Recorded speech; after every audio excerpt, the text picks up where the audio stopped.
kepada seorang wanita dan pria yang sedang berpacaran di area kolam renang. Dari obrolannya diketahui bahwa mereka ini adalah penjaga kolam renang di sini yang bernama Cindy dan juga Brad. Celakanya bukannya mereka pulang dan kembali ke rumah masing-masing, mereka berdua malah berencana untuk nempel-nempel di atas perosotan.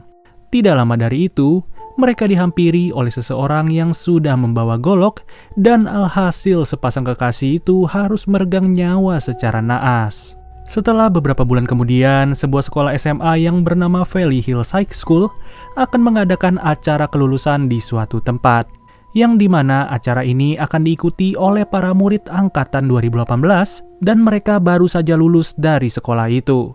Terlebih lagi, acara kelulusan untuk tahun ini akan diadakan di tempat bermain air yang bernama The Wet Valley.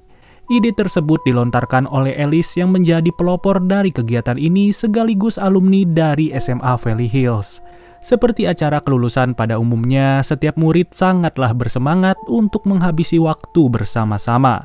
Bagaimana tidak, mereka semua tidak hanya berenang dan bermain air di tempat ini, melainkan mereka juga menginap selama 3 hari. Dalam film ini, kita akan lebih difokuskan kepada seorang murid yang bernama Josh. Kebetulan, ia bersama temannya yang bernama Chad dan juga Slim sudah membentuk sebuah grup band bernama The Blades. Kemudian, mereka bertiga dihampiri oleh seorang kakek tua yang bernama Kakek Carter. Kakek ini berkata bahwa ia adalah penjaga dan perawat di kolam renang yang mereka datangi ini. Dengan pengalaman kerja selama 35 tahun, kakek Carter masih dipercaya untuk bekerja walaupun sudah memasuki umur pensiun. Beberapa jam kemudian, Josh yang sedang latihan bersama teman-temannya malah didatangi oleh gadis cantik yang bernama Kim. Ternyata wanita itu adalah mantan pacar dari Josh yang kini bekerja sebagai pengawas kolam renang. Namun, obrolan singkat ini membuat pacarnya Kim yang bernama Tommy menjadi cemburu pada saat itu. Ya wajar aja sih cemburu, apalagi ceweknya sendiri yang nyamperin cowok lain. Setelah itu, Sin memperlihatkan ayah dari Josh yang sedang ditelepon oleh anaknya sendiri. Dalam percakapan ini, Josh sengaja menyuruh ayahnya datang ke kolam renang untuk menonton anaknya yang akan tampil sebagai pengisi acara. Di saat yang bersamaan, murid-murid lain sangat asik menikmati wahana di tempat ini yang terkenal dengan perosotan tinggi dan juga panjang. Sejauh ini sih semuanya berjalan baik-baik saja dan tidak ada yang mencurigakan sama sekali. Tapi belum sampai setengah hari berada di sini, beberapa murid nakal malah bermain perosotan sambil membawa minuman keras. Kejadian tersebut juga membuat pemilik kolam renang The Wet Valley yang bernama Paul menjadi turun tangan. Apalagi hal ini menyebabkan kolam renang menjadi kotor dan kakek Carter harus membersihkannya dari pecahan beling. Di sore hari, Kim bersama Tommy tidak sengaja melewati Josh yang sedang nongkrong bareng Chad dan juga Slim. Jadinya, kedua teman Josh itu langsung memanggil Tommy sambil meminta tolong untuk dicarikan gulungan kabel. Akan tetapi, hal tersebut hanyalah basa-basi semata agar Josh dapat berduaan dengan Kim pada saat itu. Parahnya lagi, mereka berdua sampai tidak tahu waktu dan membuat Tommy bertanya-tanya mengenai keberadaan Kim. Jujur aja, kalau gua jadi Tommy sih pastinya udah gua putusin dari jauh-jauh hari. Apalagi tanpa sepengetahuan dirinya, Kim bersama Josh malah mencari tempat gelap untuk nempel-nempel secara diam-diam. Di sisi lain, ayahnya Josh sedang mengadakan makan malam bersama wanita yang bernama Priscilla. Dari percakapannya sih diketahui bahwa Priscilla ini merupakan istri dari Paul yang mempunyai kolam renang The Wet Valley. Sedangkan Michael adalah ayah dari Josh yang merupakan orang kaya raya dan juga banyak uang. Tapi, sampai sejauh ini masih tidak diketahui apa sebenarnya yang mereka bicarakan. Singkat cerita, Josh yang sudah selesai menghabiskan waktu bersama Kim langsung menghampiri teman-temannya untuk bersiap tampil. Pokoknya udah kayak orang gak peduli dan gak ada dosa sama sekali, Kim malah menikmati penampilan Josh dan cuek kepada Tommy. Bahkan terlihat juga ada ayahnya Josh bersama Priscilla yang datang pada malam itu. Sejauh ini, Tommy masih belum tahu bahwa pacarnya sudah nempel-nempel bersama cowok lain. Sampai suatu ketika, salah satu murid sudah merekam kegiatan mereka dan membagikannya di obrolan grup. Alhasil, Tommy yang sudah melihat video itu langsung berlari ke atas panggung dan menghajar Josh di depan banyak orang. Keadaan juga semakin memburuk ketika Priscilla memergoki suaminya yang sedang selingkuh dengan Alice. Lalu, Josh yang sedang berjalan berduaan dengan Chad langsung dihampiri oleh ayahnya sendiri dan ayahnya pun malah bertanya, "Bagaimana pendapatmu Josh jika aku membeli tempat ini?" Tapi tanpa disadari ada Alice yang menguping obrolan mereka dan mendengar segala informasinya. Seketika itu pun Alice langsung datang ke tempatnya Paul dan ia memarahi Paul karena telah bernegosiasi untuk menjual tempat ini. Namun Paul berkata bahwa ia tidak mungkin akan menjual tempat ini karena hanya inilah satu-satunya yang bisa ia gunakan untuk mencari uang. Ya, walaupun si Paul ini berbicara mengenai hal tersebut dalam keadaan mabuk. Beberapa jam setelah itu, murid-murid sudah beristirahat dan tidak ada seorang pun yang berada di luar. Tapi ada satu orang yang sengaja menjebol salah satu perosotan dan menaruh 2 besi tajam di dalamnya. Tidak sampai di situ, pada esok harinya Michael yang sedang berkeliling meninjau lokasi tersebut malah diikuti oleh orang misterius. Kaki Michael harus ditembak menggunakan pistol dan sedihnya lagi ia dimasukin ke dalam gudang. Terlebih lagi, gudang tersebut sudah berisi mayatnya Cindy dan juga Brad. Kalau kalian masih ingat, kedua orang ini adalah 2 orang penjaga kolam renang yang ditampilkan di awal film.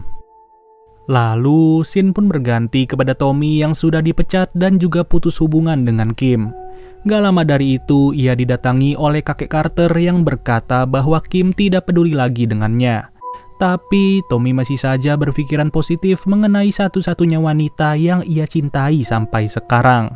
Saat selesai jam makan siang, kakek Carter kembali melakukan tugasnya untuk mengalirkan air dari atas sampai ke bawah. Mengerikannya, tidak ada satupun orang yang sadar bahwa di dalam perosotan itu sudah terpasang 2 besi tajam. Apalagi Priscilla selaku pengurus kolam renang malah tidak mengawasi dengan baik dan menghabiskan waktu dengan Slim untuk nempel-nempel. Saat hari sudah menjelang sore, seluruh murid terlihat antusias untuk mengikuti perlombaan yang berhadiah $500, yang dimana mereka semua akan membentuk sebuah tim dan saling beradu siapa yang paling cepat untuk merosot dari atas sampai ke bawah. Dalam pertandingan ini, sudah jelas Josh akan membuat tim bersama Chad dan juga Slim. Namun, sampai sekarang Slim masih juga belum kelihatan dan tidak hadir di tempat itu. Melainkan malah Tommy yang hadir secara mendadak walaupun ia sudah dipecat dari pekerjaannya. Tapi, Tommy berkata ia sengaja datang ke sini untuk menjadi peserta lomba. Kasihannya, baru saja Tommy diizinkan ikut, ia malah tidak disambut dengan baik oleh seluruh murid. Sedangkan Josh bersama Chad yang tidak melihat Slim sampai saat ini langsung mengajak Kim untuk masuk sebagai penggantinya. Tidak lama dari itu, Tommy yang hanya bisa menunggu sendirian mulai menyadari sesuatu yang janggal, yang dimana dari sisi bawah salah satu perosotan terlihat ada lubang kecil di bawah salah satu perosotan tersebut. Ditambah lagi, ia juga menemukan serpihan-serpihan plastik dari perosotan yang sengaja dilubangi oleh seseorang. Di saat semua murid sudah mulai menaiki tangga itu satu persatu, kakek Carter juga santai-santai aja sambil menunggu perlombaan dimulai. Akan tetapi, Tommy tidak bisa hanya tinggal diam dan ia mencoba memberitahu setiap orang bahwa perosotan tersebut tidaklah aman. Sialnya, murid-murid itu sama sekali tidak peduli dengan keberadaan Tommy yang sudah merusak acara mereka belakangan ini. Apalagi dalam hitungan beberapa menit, perlombaan akan dimulai oleh panitia dan pengurus kolam renang.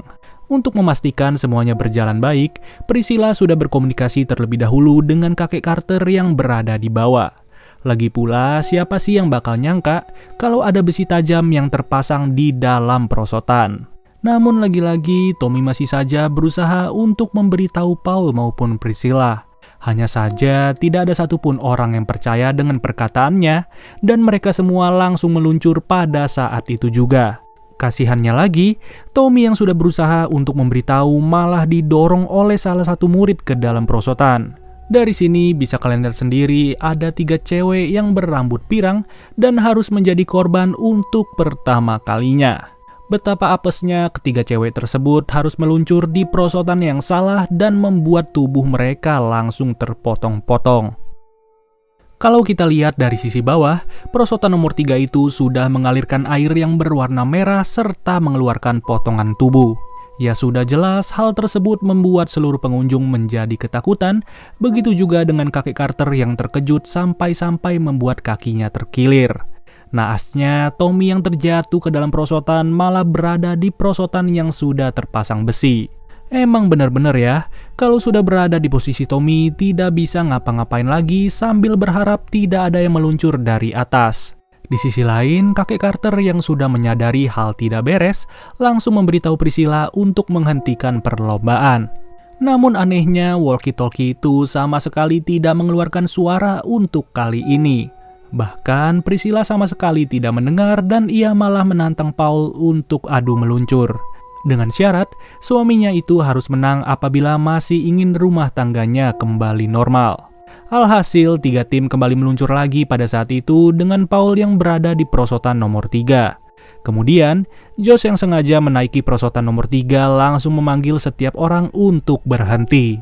Seketika itu pun, Paul langsung sengaja melepaskan pegangannya secara mendadak dan menahan dirinya agar tidak meluncur. Sedangkan 2 wanita lainnya sudah dipastikan tidak bisa selamat lagi, termasuk Tommy yang harus terdorong secara kencang. Nggak kebayang sih gimana rasanya berada di kolam renang yang sudah dipenuhi potongan tubuh. Lalu, sebelum kondisi semakin parah, kakek Carter langsung menyuruh Chad dan juga Kim untuk mematikan pompa air di dalam gudang. Namun, betapa mengejutkannya untuk Kim sendiri ketika ia masuk ke dalam gudang dan menemukan jasad ayahnya Josh beserta jasad rekan kerjanya. Di saat yang bersamaan, aliran air yang begitu deras membuat Paul tidak bisa menahan dirinya lagi. Jadinya, ia pun harus menjadi korban dalam tragedi paling mengerikan di kolam renang. Beberapa bulan setelah tragedi tersebut, Josh diberitahu bahwa ayahnya sudah meninggalkan beberapa warisan. Tapi, ada satu hal yang masih belum diselesaikan oleh ayahnya Josh, yaitu surat transaksi dari pembelian kolam renang The Wet Valley seharga $20 juta. Alhasil, kematian Paul dalam insiden tersebut membuat Priscilla menjadi satu-satunya orang yang menerima uang itu. Setelah selesai, scene ditutup dengan senyum manis dari Priscilla yang menunjukkan ekspresi tanpa beban dan film pun berakhir. Setelah gue nonton film ini secara keseluruhan, bisa gue simpulkan bahwa pelaku dari seluruh kejadian ini adalah perbuatan Priscilla. Tentu saja ia sudah mempunyai rencana busuk dan terlihat dari beberapa hal. Yang pertama terlihat jelas dari pertemuannya bersama Michael dan bisa ditebak dari pertemuan itu, Priscilla menawarkan kolam renang tersebut untuk dibeli oleh Michael. Karena ia tahu persis dalam angkatan 2018 ini terdapat anak murid yang mempunyai seorang ayah kaya raya. Namun Michael tidaklah tertarik dengan tawaran tersebut sampai pada akhirnya ia bertanya kepada Josh. Itulah mengapa Michael sengaja dibunuh oleh Priscilla agar seluruh keputusannya sudah jatuh ke tangan Josh. Yang kedua, Priscilla mengetahui sifat suaminya yang tidak akan mau menjual kolam renang tersebut. Dan tentunya hal tersebut menjadi hambatan bagi Priscilla untuk menjualnya secara langsung. Makanya ia sengaja menantang Paul untuk berlomba dengan tujuan agar hak milik berada di tangan Priscilla. Yang ketiga, di saat kakek Carter mencoba untuk memberitahu orang-orang di atas, tapi Priscilla malah sengaja mematikan walkie-talkie. Tentu saja suara kakek Carter yang tidak terdengar membuat perlombaan akan tetap berlanjut. Mengerikannya, akibat perbuatan itu, orang-orang tidak bersalah pun harus menjadi korban tanpa diduga. Oke deh guys, mungkin segini aja pembahasan dari film Aqua Slash. Sampai bertemu lagi di video berikutnya.